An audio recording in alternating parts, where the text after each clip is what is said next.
Praise the lord. ఈరోజు దేవుని వాగ్దానము. తేదీ జనవరి 25, 2026.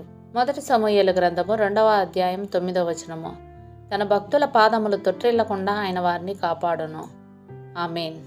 మనం నడిచే దారి జారుడుగా ఉంది, మన పాదాలేమో బలహీనంగా ఉన్నాయి. మనల్ని మనం పరిశుద్ధులుగా ఆయనకు సమర్పించుకుంటే ఆయనే మన సంరక్షకునిగా ఉంటాడు. ఆయన తన దూతలను మనకు సహాయకులుగా ఉంచుతాడు. అంత మాత్రమే కాదు, మన రాకపోకల్లో ఆయనే స్వయంగా మనల్ని కాపాడతాడు. మన పాదాలు జారిపోకుండా కాపాడతాడు. తద్వారా మన వస్త్రాలు మలినం కాకుండా ఉంటాయి. మన ఆత్మకు దెబ్బ తగలకుండా జాగ్రత్త కూడా తీసుకుంటాడు. శత్రువు దేవదూషణ చేయకుండా వాడి నోరు కూడా మోయిస్తాడు. మన పాదాలు ఆయన దారిలో నుండి తొలగి అటు ఇటు సంచరించకుండా ఆయనే చూసుకుంటాడు.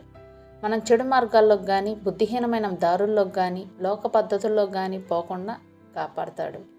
ప్రయాణం మూలంగా అలసిపోయిన మన పాదాలు వాచిపోకుండా కాపాడతాడు. కరుకుదారులకుండా నడిచినప్పుడు దూరభారం వల్ల అవి పగిలిపోకుండా కాపాడతాడు. మన పాదాలకు దెబ్బలు తగలకుండా ఇనుప జోళ్ళు, ఇత్తడి జోళ్ళు తొడుగుతాడు. కాబట్టి మనం కత్తి మీద కాలు వేసినా రక్తం కారదు, విష సర్పాలను తొక్కినా అవి కాటు వేయలేవు. చిక్కుల వలలో నుండి ఆయన మన పాదాలను విడిపిస్తాడు. దుర్మార్గులైన మన శత్రువుల కుయుక్తుల్లోనూ వారి మోసాల్లోనూ చిక్కుకోకుండా మనల్ని ఆయన రక్షిస్తూ ఉంటాడు. వారి మోసాల్లోనూ చిక్కుకోకుండా ఆయన మనల్ని రక్షిస్తాడు. ఇటువంటి అద్భుతమైన వాగ్దానాల సహాయంతో అలయక పరిగెడతాం, భయపడక నడిచిపోదాం. మన పాదాలను కాపాడే దేవుడు ఆ పనిని సమర్థవంతంగా చేస్తాడు.